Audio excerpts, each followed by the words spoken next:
Hello everyone, it's Laura Brazil of Mind Over Muscle with your movement tip. And this week I'm inside and in the nice air conditioner with my sweater because it is over 100 degrees outside, or at least feels like over 100 degrees outside.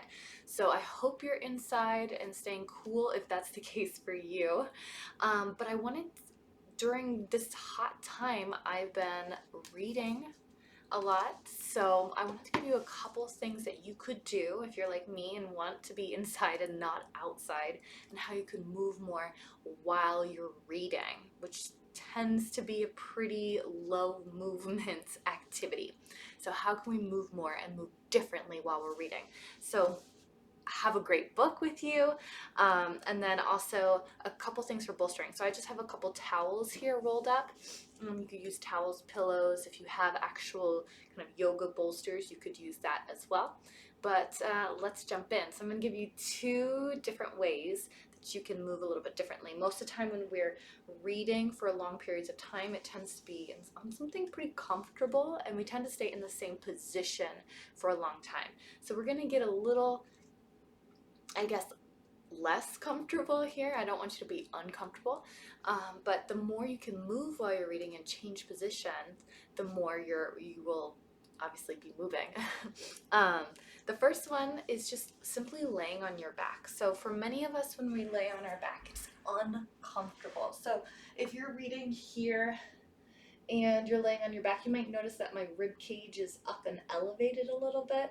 This can be a little uncomfortable on the low back here, and it can also be uncomfortable for the neck if we're really tight through the back of the neck. So I want you to grab a bolster and then put something under your head to start with. That in and of itself may bring your rib cage into a more neutral position, so it's not sticking that part of that rib cage, kind of where where you'd wear a heart rate monitor would be, is not sticking up. If you need a little bit more support, you could put something under your shoulders as well. So I need a little bit more today at this moment. So I'll put this under my shoulders. I'll put this under my head, and now I have a neutral rib cage. So this is a better position for my body to be in when I'm on my back, and I'd be able to maintain this position for a lot longer than if I was just flat on the back with no support. You can see if I move my hair, I've got that support here. I've talked about bolstering like this before, but it makes it a lot easier. So you can build a little bit of arm strength here just by holding up your book, or you can have it farther down here.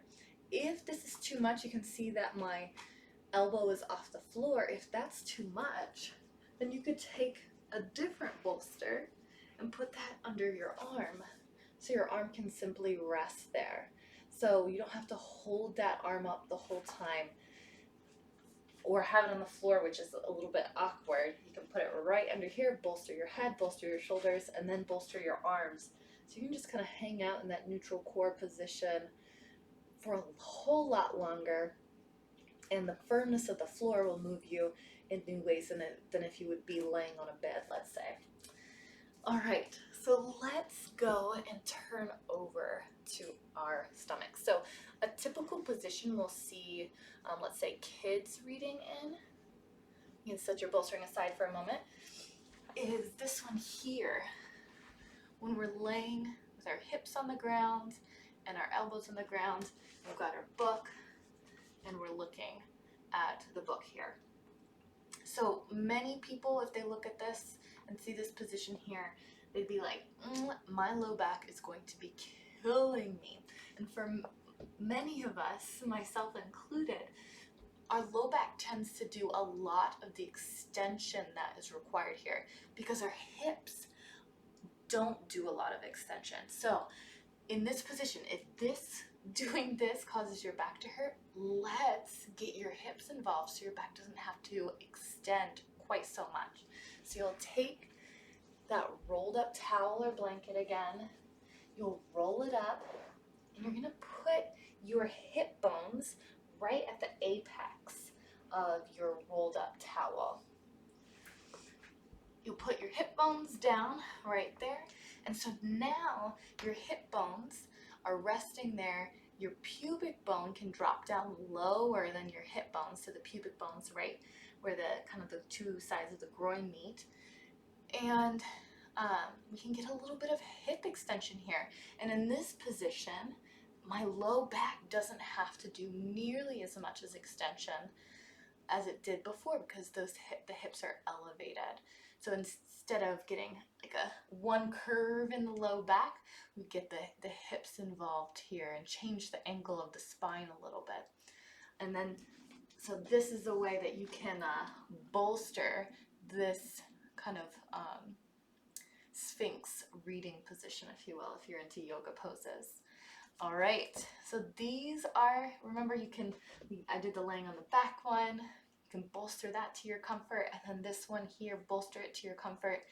With any of these, don't expect, especially if you don't do them all the time, don't expect your body to want to be there for a very long time. It'll force that kind of, not discomfort, but lack of like absolute comfort and cushioning will force your body to move a little bit more even as you're reading. So if you have to change positions, even if it's every couple minutes, every few minutes, do so and enjoy your extra movement time while you're getting your reading in. Bye everybody.